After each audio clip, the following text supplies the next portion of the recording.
Hi, everybody. So, Dave and I are back. We are kind of relaunching the podcast today, looking at off season things. Just look back, didn't drop anything about the games. Not really sure what happened there, but we're back and we're going to try and drop this weekly. I believe on Thursdays is our goal. So, make sure you are subscribed, liked, followed, whatever the word is, for the platform that you're on, and keep up with what's happening this off season, and hopefully we can keep this trucking a bit more consistently. That's right. And because we are rusty, this is the Fantasy Fitnessing Podcast, the Fantasy Fitnessing Show. So welcome back. It's the off season. So we're shaking off the off season rust here ahead of Rogue. Yeah, we'll get better. Promise. We were better, I think. Okay, so first things first.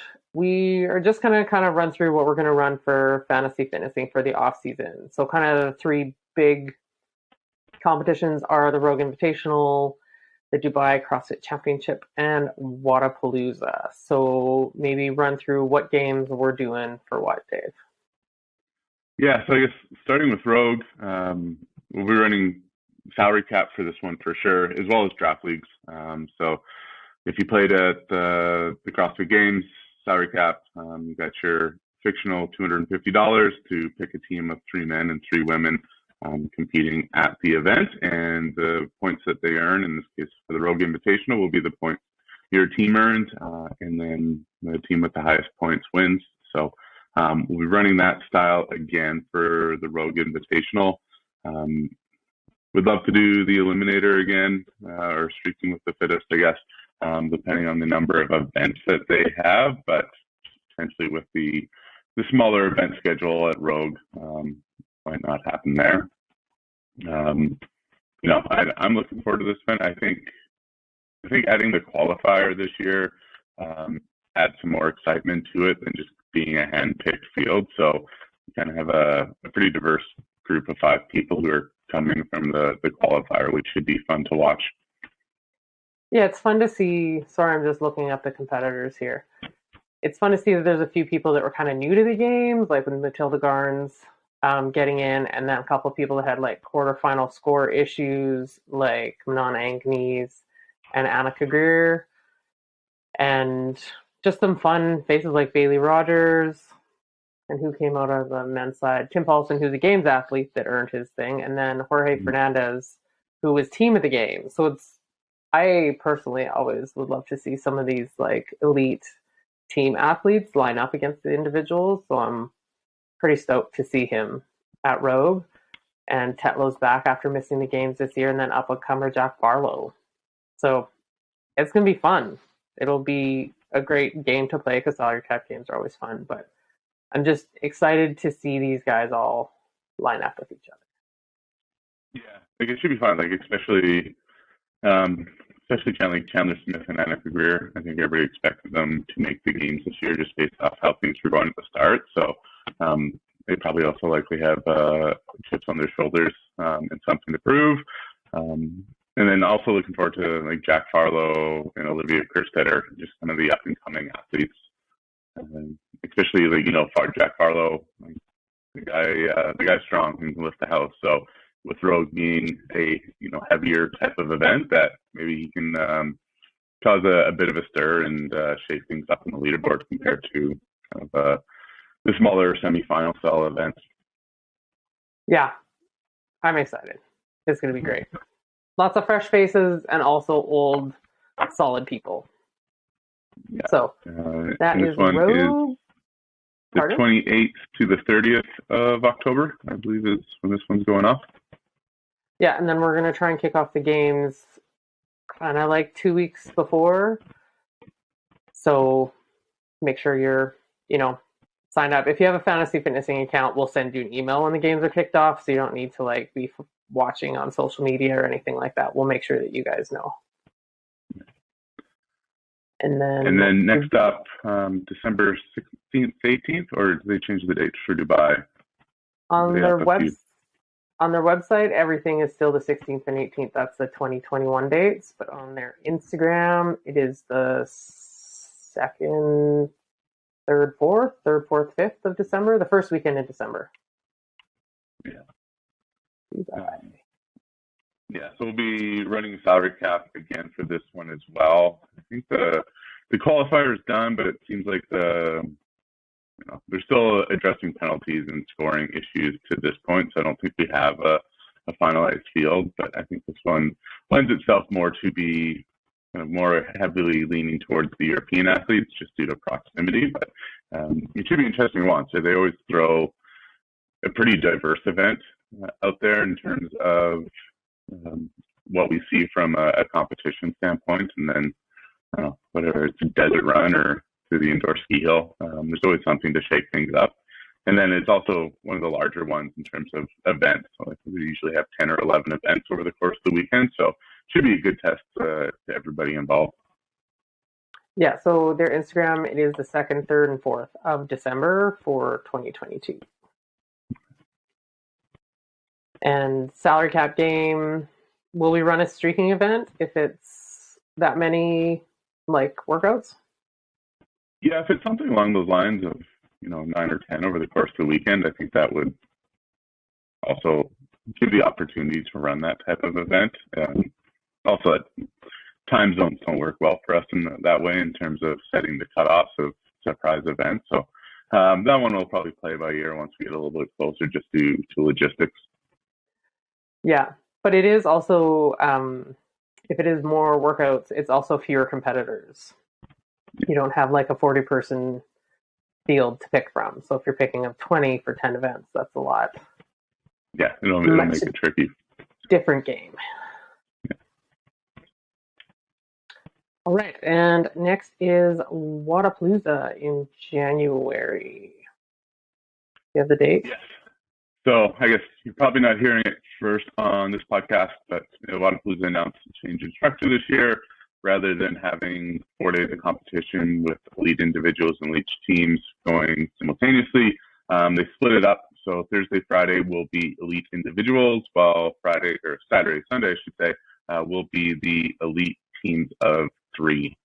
So a bit of a change of structure. I think this is, probably based on a lot of the feedback last year that the elite teams were funner to watch in some cases than the elite individuals, or also gave athletes the opportunity to do both if they so choose over, rather than having 4 days of competition, you guess you'd still have 4 days of competition. You'd just be, 2 days as individual, 2 days on a team. So should be interesting to see who takes up both options, who just goes individual, if you see more elite teams progress this year. Yeah, I saw an interview with the organizer saying just the level of competition on the elite side was just kind of changing because it is right sort of leading into the season. So I think they've made it so if they want to go elite, it's a bit less, not a 4-day competition, just a couple days. Or it was super fun watching those elite teams last year. It'd be great to see those people have more of them on the elite team side. So originally I was not sure, because I love a good solid weekend of elite competition to watch. But I think it's kind of a smart pivot, and it'll be really interesting to see how it plays out in terms of who actually goes individual versus just team. And if fewer elites are actually on the individual side, who is it going to pull up that's going to get some eyes on them? Those athletes that are possibly the future of the sport, up-and-comer type athletes that will get those elite tickets and spots, so then we can watch them compete, kind of the likes of Annika Greer last year. It was great having someone make a splash like that. So there might be more space for that on the individual side if more elites just go team, to keep it a fun weekend leading into the season. Yeah, just looking at the results from last year. So on the women's side, top 10, Lucy Campbell is 4th. So for most fans out there, they didn't really know much of Lucy Campbell before Wodapalooza last year. Then she ended up winning an event at the Games this year. Ellie Turner really ended up making a name for herself there, even though she was a Games athlete in 2021. Freya Moosberger was in 10th place. She was a rookie at the Games this year. Annika Greer 12th. She also had an event win. So yeah, like you said, like it creates a lot of opportunities for the younger names to come in. And we also saw the brute guys really crash onto the scene last year at Wodapalooza. Pepper in fifth, Phil Toon was in sixth. Taylor South had a top 10 finish before he got hurt last year during quarterfinals or between quarterfinals and the games. Sprague was 15th. There was a lot of excitement and some upcoming opportunities on the individual side, and then the fun that those elite teams had, whether it be Porter and Newberry and Douglas, or the boys with Travis Mayer and Chandler Smith and Noah Olson, and the Mayhem Femmes and Team Krieger, and I think there's an Underdogs team there with Allison Scuds and Kyra Mulligan. Can't remember who the third person of that team was, but yeah, there's was it Alex a lot Kazan? going on. Alex Kazan, Kyra Milligan, and Scuds? Maybe. Sounds familiar. I don't know. Whatever. It was fun. The team side was fun. It was fun that there was like elite people to watch just having like such a great time doing CrossFit. It was super fun to see. So it's kind of cool that they're like leaning into that to make more space for that. Yeah, because it was interesting. So, but again, just like scrolling through. So there were 7 events last year on the individual side, or 8 events. So, I stretched over 3 or 4 days of competition. That's not too bad. So maybe they dropped it down to 6 events over 2 days. It seems fairly reasonable for kind of those athletes. And then if they do another 5 or 6 on teams over the weekend, that gives them a good primer for the season. Yeah, for sure. And they can always do like part A, B sort of scoring to get a few more scores in there without like adding more complete workouts and stuff like that. So Wodapalooza should be fun. In terms of game that we're going to run for fantasy fitnessing, still in the thought process of whether to run like 2 different games, one for individuals, one for teams. What other ideas do we have, Dave? Or just not sure, sort of simmering? Still spitballing some ideas. So if you have some thoughts, let us know. But the idea is to potentially run a salary cap game for individuals and a second one for teams, or some sort of eliminator type of style event where you pick individuals for the first 2 days and teams for the next 2 days, or something along those lines. Or it'll probably wait to see how many people are doing both events. That maybe if you pick an athlete and the individuals, you can't pick them for team, or you pick them for team, you can't pick them for individual. So something along those lines. It should be a fun event. So hopefully we can have a fun game to go alongside it. Yeah. And I think I saw our invites being sent out for that already. Is the first round going? Yeah, I think the individuals is done. With the team qualifier. Team qualifiers starts in the next week or so. They just announced that, what is it here? The top 30 teams from the elite qualifier, or from the qualifier will go elite, then teams 31 through 70 will get a RX invite. So, based off of that, we're probably expecting 10 elite teams or invite teams of games level athletes to come in. So it should be an interesting competition either way. Although some of the teams like the Underdogs and the Aussies, they were a qualifier team. So we'll see what happens.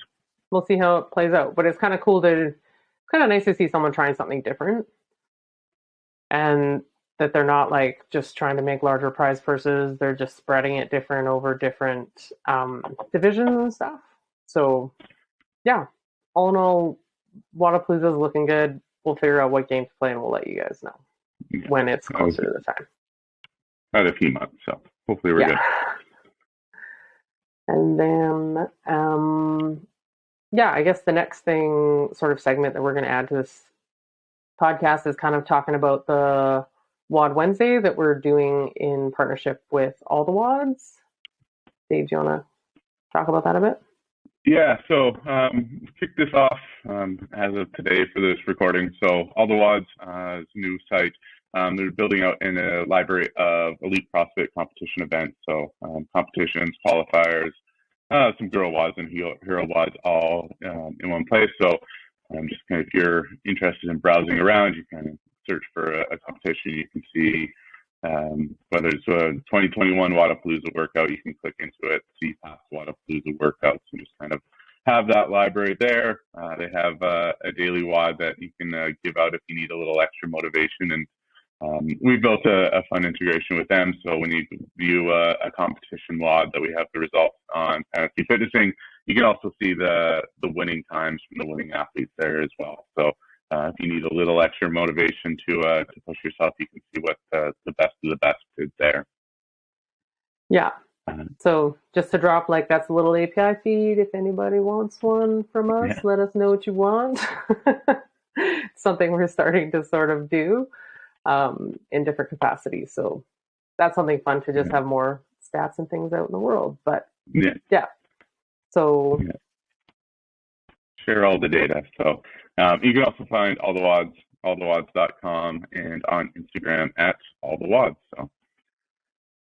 But I guess our first WOD, we went back, looked at the standard. So the standard was first introduced at the 2019 Games, which was the final event, which, for everything that the 2019 game was, I think from the men's side, this was really the only time that the final event mattered for Matt Fraser to get to win the Fittest on Earth Championship. So exciting to see that there. I guess I should say the standard was triplet. Started off with basically Grace, so 30 clean and jerks at 135, 95 pounds, followed up by 30 ring muscle ups, and then Isabel, which was 30 snatches at 135 and 95. So at the 2019 CrossFit Games, kind of had the winners. Matt Fraser finished in 8 minutes, 5 seconds, 5.78 seconds. And then on the women's side, Tia Claire Toomey Orr, who also won Fittest on Earth that year. She finished in 8 minutes and 25 seconds, and 9/10 of a second, so 8:25. And that was the 12th event at the Games. That was the last one. That was the final event. So, looking through it, and again, like, this is the wonky year where they did all the cuts and like the last 5 events for only 10 people. So on the women's side, Tia won. Jamie Simmons, who finished third at the Games last year, was second, almost a minute behind at 9:14, with an asterisk and a Frankow, 9:34. Holte was 9:38, and Carrie Pierce was 9:47 for the top 5 there. Then on the men's side, Noah Olson was second. Again, just 4 seconds behind, which I think based off that, Matt Fraser Olson, he probably needed to beat Fraser by 2 or 3 spots in order to be Fittest on Earth there. But BKG was second, BKG third, Scott Panchik fourth, and Adrian Weiler was 5th at the CrossFit Games that year. And then kind of putting things more in perspective, it was also a event kind of 6 months later at the 2020 Cross Strength and Depth Functional event. So that was held in January. So 6 months later, interesting to see that at that event was the second, or at that competition was the second event. And so Fraser was also there. He finished at 7:54. So, what was that? 11 seconds faster over 6 months, which I guess how long would that be? Couple percent improvement on his side. And then on the women's side, it was also event 2, not the 12th event at the Games. Yes, a little bit different muscle fatigue for sure. Yeah. And then kind of the only other true repeat competition result we had was Haley Adams. So she finished 8th in the event at the 2019 Games. And then at Strength and Depth, she ended up winning the event at 9:48. So she knocked off 52 seconds over the course of those six months. Again, 12th event versus second event, but that's a pretty significant improvement for her, being almost 10% faster on that side. So interesting for her. Technically, Will Morad did it twice, although that was the year he hurt himself at the games and basically just walked up to the bar and didn't complete any reps at the games, but he finished it at 8:36 at strength and depth. Nice. Yeah, it's fun to see these like sort of games things repeated outside of the games. Then we can have a few more athletes test them. Yeah. And then, it's interesting to see, especially looking back, this is kind of where we got into COVID. So you had so many of these up-and-comers not really being able to compete through that whole season. But some of the games athletes from this year who were also there, I guess obviously Miguel and Horvath, they finished at 10:04 and 10:23, second and seventh respectively in the event. But, Paige Powers was there. She finished 13th in the event at 11:01. She was a Games rookie this year. And then on the men's side, second in the event was Georgios Karavis at 8:21. Andre Houdet was there at 8:48, or finished sixth place in 8:48. So it's interesting again to see, how some of these semifinal athletes were able to, compete and how they stacked up against, obviously, Fraser and Haley Adams and kind of those elite level athletes. Yeah, so kind of part of this partnership for with all the WODs is we're just kind of making a fun reel to put some stats about the workouts, some like old clips from the competitions. So we've got a full list of like the 2022 semifinal athletes that competed at the Strength and Depth Sanctional, and there's 22 of them. So go check out that reel, and we've got them all listed based on how they finished in it at Strength and Depth and what their times were. So go check that out to see how like this year's semifinal athletes did in the standard in 2020. Yeah. And I guess also on fantasyfitnessing.com, we have this listed as one of our competition records. So if you hit records at the top, you can view the standard here. And so on the men's side, Matt Fraser has, the two top times, 1-2, which is interesting to see. And then on the women's side, the top five, times that we have from a competition record are all still from the 2019 CrossFit Games. So Haley Adams' event win at Strength and Depth was sixth place, less than a second behind Carrie Pierce's, fifth from the CrossFit Games. So it shows, at least on the women's side, that that final group at the games was probably was legit based off of just the comparison of these rankings. Yeah, especially that it was subsequently tested like 6 months later. Yeah. So cool. So that, I think, is it, Dave. Yes. Yeah, I think that's it for this week. We'll be back next week. So. Yeah, so just check out what's happening on our Instagram at Fantasy Fitnessing. Make sure you have an account at fantasyfitnessing.com so you don't miss out on any fantasy games. We've got all those records, massive competition lists, athlete lookups. If you want to know something about somebody, go check it out.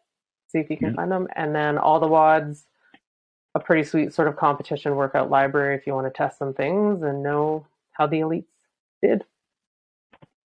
Make sure you follow at all the WODs as well. And I guess we will be back next week. Yay, we've kicked off again. We're back.